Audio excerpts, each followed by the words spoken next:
Philip Zelikow, in his capacity as the staff director for the Kane-Hamilton 9/11 Commission that delivered its report in July of 2004, is a very important figure, and he is one of the key operatives in the cover-up of the 9/11 terrorist attacks.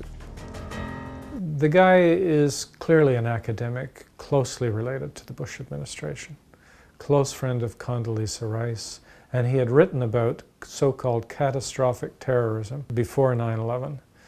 And yeah, he was in the perfect position to see how much hay could be made out of this event, and had already talked about catastrophic terrorism and in a sense knew how it could be used. He was certainly the perfect choice for helping to write the report, because this is a guy that could see how to manipulate it in terms of people's civil liberties and getting a war going and so on. So he's a perfect guy. Foreign Affairs, the magazine of the Council on Foreign Relations, in its November-December 1998 edition, published an article entitled Catastrophic Terrorism, Imagining the Transformative Event. The Pearl Harbor-like event occurred just 3 years later. Philip Zelikow was one of the authors.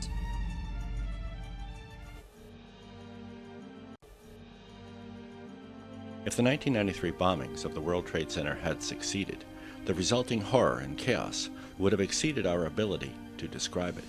Such an act of catastrophic terrorism would be a watershed event in American history.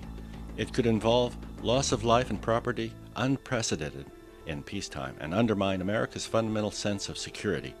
Like Pearl Harbor, the event would divide our past and future into a before and an after. The United States might respond with draconian measures, scaling back civil liberties, allowing wider surveillance of citizens, detention of suspects, and use of deadly force. More violence would follow, either future terrorist attacks or U.S. counterattacks. Belatedly, Americans would judge their leaders negligent for not addressing terrorism more urgently. Philip Zelikow, Catastrophic Terrorism, Imagining the Transformative Event, 1998. He was certainly the perfect choice for helping to write the report. Philip Zelikow, who is the head of the 9/11 Commission, has an interesting background. His thesis in college was on creating public myths. And as many of us know, 9/11 was the ultimate public myth. Contemporary history is defined functionally by those critical people and events that go into forming the public's presumptions about its immediate past, akin to public myth, without the negative implication. Such presumptions are beliefs thought to be true, although not necessarily known to be true with certainty, and shared in common with the relevant political community.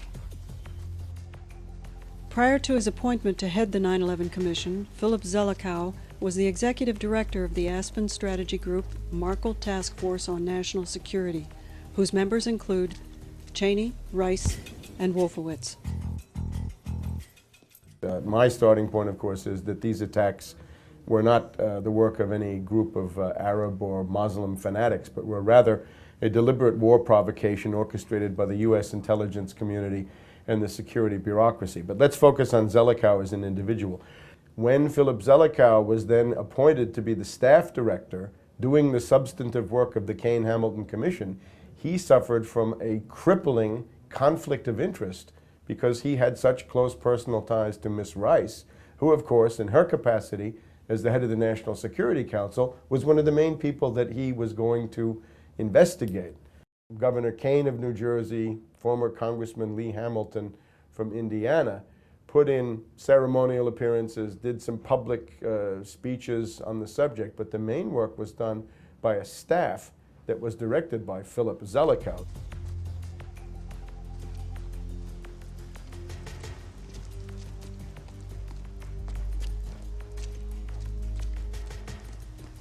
I was very excited when we got a 9/11 commission and knew we would get a 9/11 commission report, and I knew that it was going to be a report I disagreed with, just like the Warren Commission and the Warren report about the Kennedy assassination. But it was a whole bunch of new evidence, and we would be able to see more clearly what was sensitive, what they could report accurately, and what they had to lie about.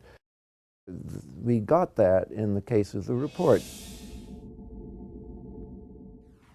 So it becomes very important to know that the man who really controlled the direction of the investigation of the commission and the man who very much controlled the writing of the report was Philip Zelikow, this was supposed to be a group outside the government, but Zelikow had written a book with Condoleezza Rice. There was no way you could think of him as an outsider.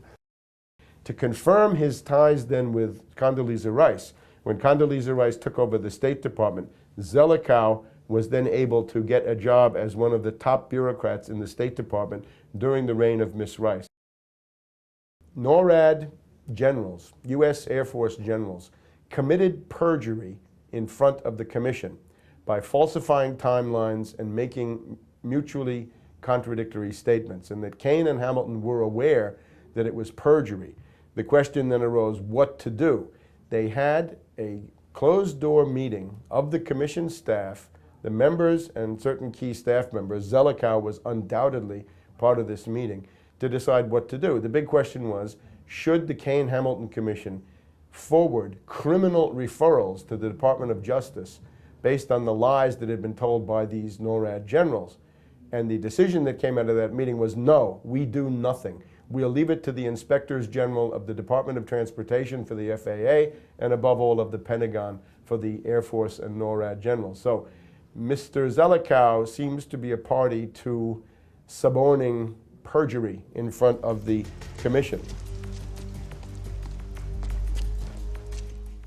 Zelikow focuses on what he calls searing or molding events that take on transcendent importance and therefore retain their power even as the experience generation passes from the scene.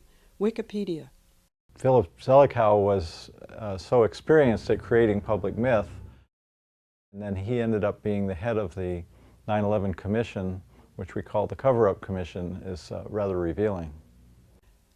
Mr. Zelikow was recruited by the administration to brief us during the transition because he was one of the foremost experts in the world on Al-Qaeda. Karen Hughes.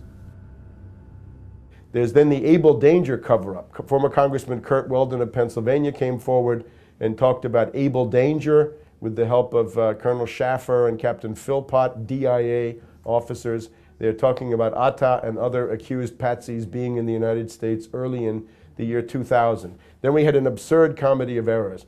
The Able Danger people said that they had informed the Kane-Hamilton Commission in the person of Zelikow in a tent in Afghanistan that this group of patsies had been in the United States much earlier than was otherwise thought. Zelikow received the information personally, covered it up. It never appeared in the final report. When Weldon and the Able Danger people made their accusations in the summer of 2005, the Kane-Hamilton Commission first denied it, then they confirmed it, and then they denied it and said it was not important because it had no historical significance. So there's Zelikow covering up evidence, destroying evidence, and leaving out relevant facts. At one moment in the hearings of the Kane-Hamilton Commission, there's an exchange between Ashcroft, the Attorney General, and Picard, the former acting director of the FBI. Picard says, Ashcroft told me he didn't want to hear about Al-Qaeda, was not interested in terrorism, I should shut up and go away. Ashcroft in the same room says, no, that's a lie, I never said it. Now, one of those two is committing perjury. Zelikow is not interested in discovering what's going on.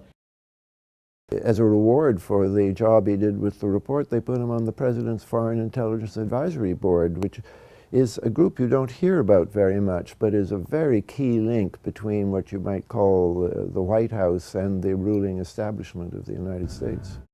He is an example of the kind of invisible government operative who is part of the cover-up that will attempt to make sure that the truth about the 9/11 terrorist attacks is never known, all the while eagerly calling for military action against Iraq, Iran, Afghanistan, and other Arab and Muslim states. This is exactly the kind of person that needs to be investigated. His actions in suborning perjury, covering up evidence, and making certain vital questions simply disappear from the report have got to be investigated in the most urgent way.